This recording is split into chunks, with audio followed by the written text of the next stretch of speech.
Am I the a-hole for getting upset my boyfriend wouldn't take me to the ER? My boyfriend, male 20 and I, female 21, live together at my parents'. I have been having some pretty bad UTI symptoms. I went to a walk-in clinic 2 weeks ago when I had clear signs of infection, and they sent me home and said I tested negative. I woke up a week later with extreme hip pain. I spent all day on a heating pad and crying. 2 more days passed and then I woke up with the worst abdominal pain I've ever had. I began screaming and called my mom. She says to wake up my boyfriend and tell him to take me to the nearby hospital, 7 minutes, that is small, or one that's 35 minutes away that would properly handle what was going on. I wake him up and he says to just sleep it off. At this point I'm in tears. He says no and alludes that I'm overreacting, which I've been known to do, and it's probably nothing because I tested negative.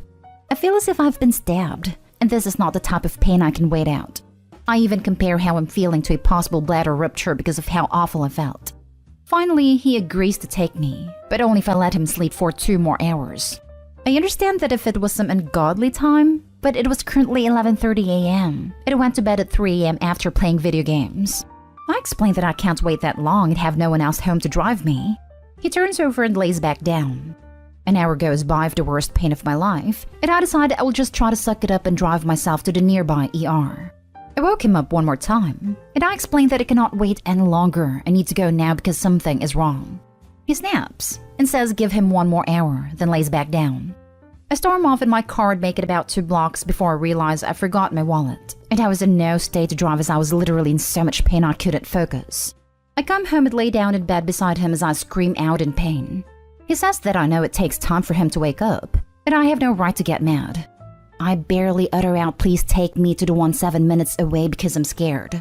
I remind him that I've driven 2 hours at 3 a.m. on no sleep just to pick him up from the hospital, and spent the whole summer helping him recover from his injury, including bathing and wiping him because he needed me.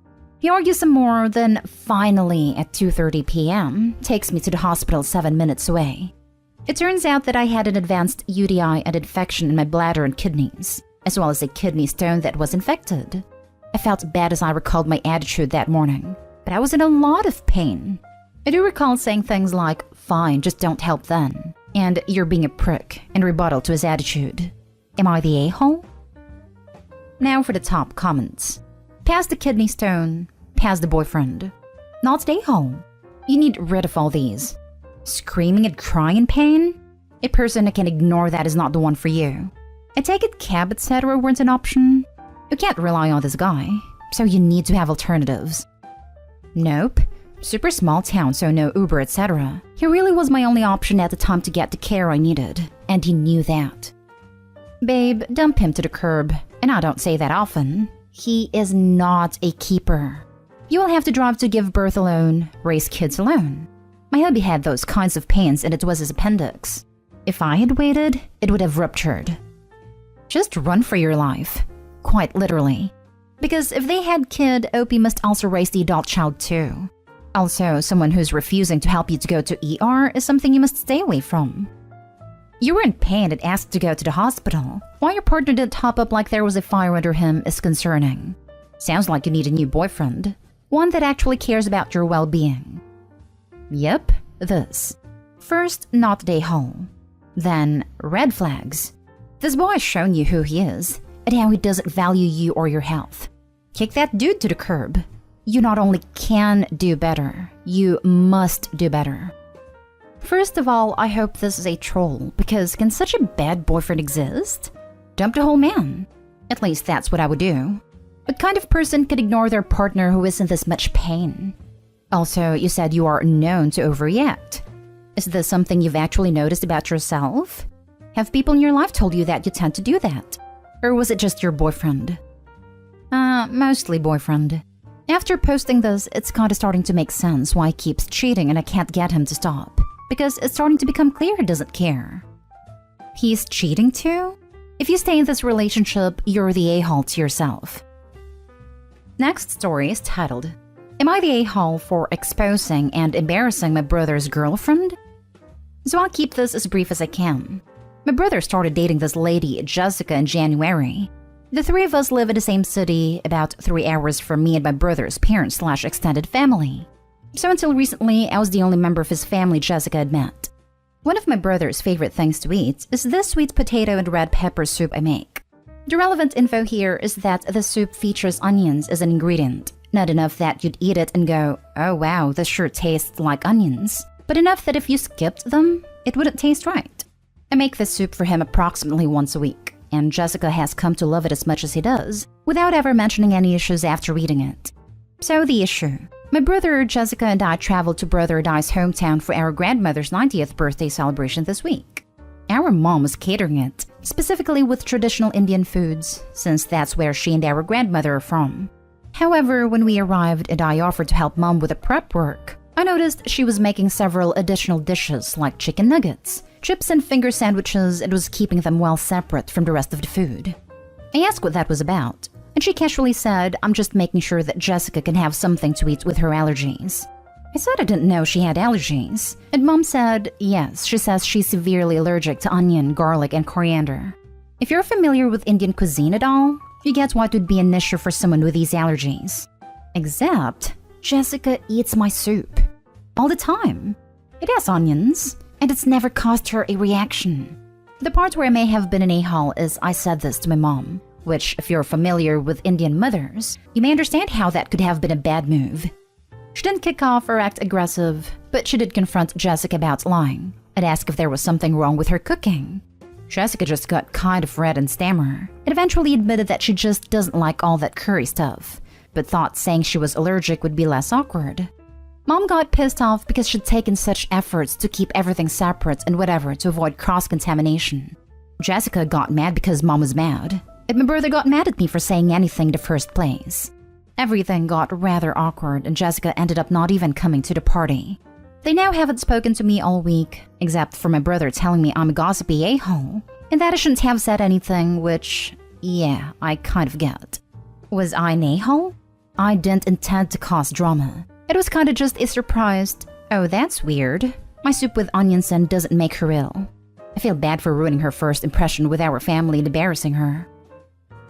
You didn't expose her maliciously. You were simply caught in her lie.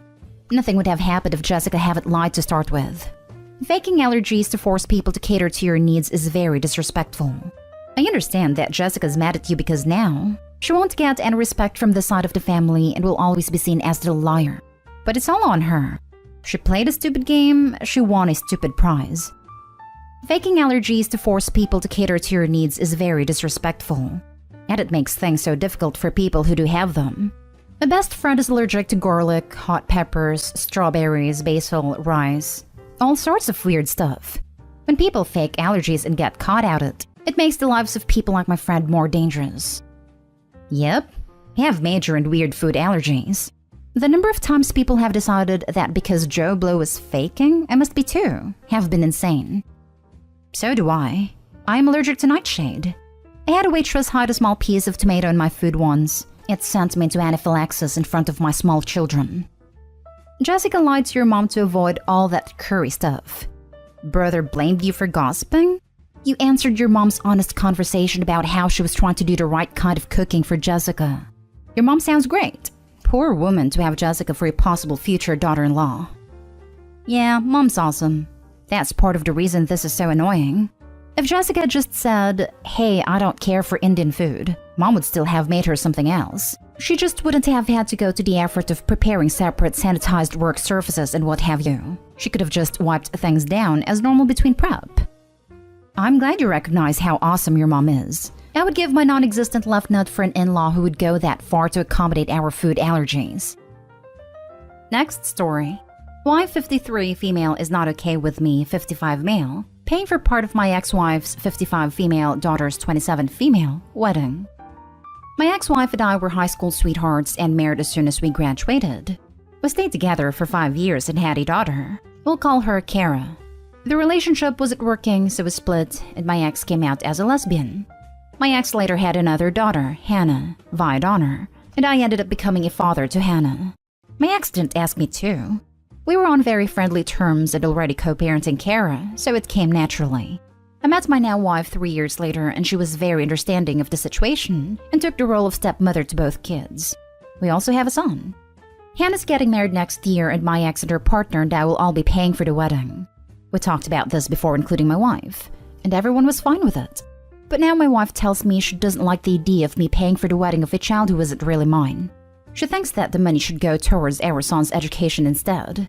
I already saved some money for our son that should cover him for a couple of semesters. He can always work part-time or apply for financial aid as well.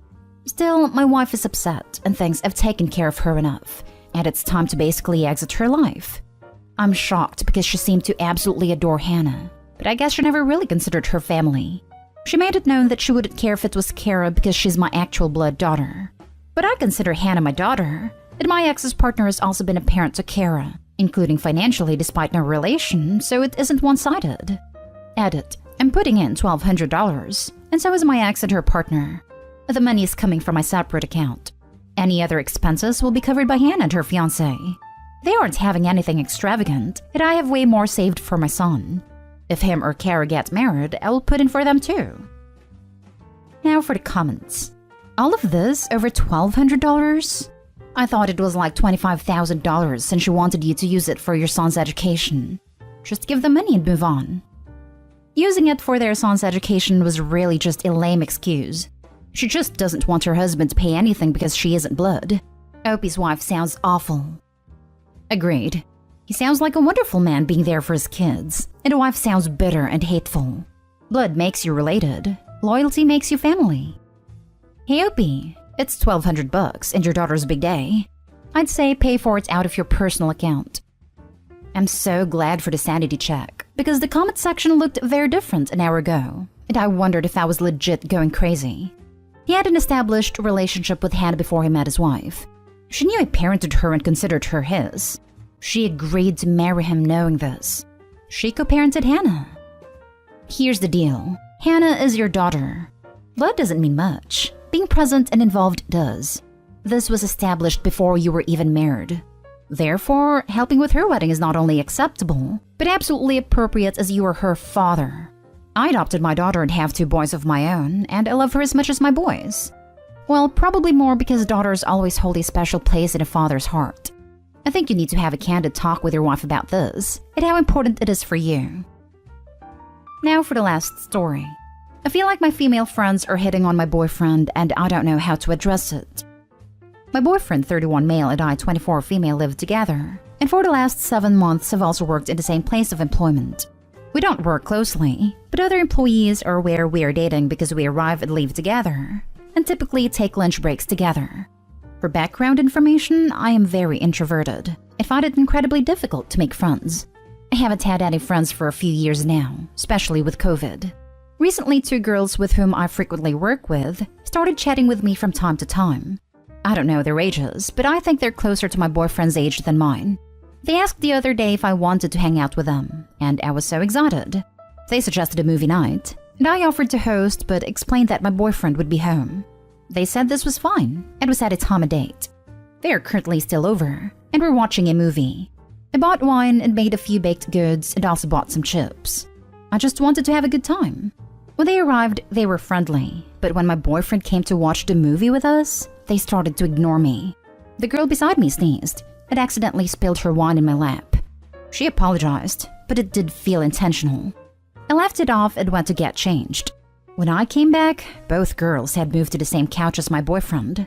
One was whispering something to him and the other was touching his arm, acting afraid. We were watching a scary movie. My boyfriend looked mildly uncomfortable and was sitting forward in his seat. When they saw me return, the girl stopped and kept watching the movie, but didn't move. I sat on the couch I was on initially, and my boyfriend moved to sit with me.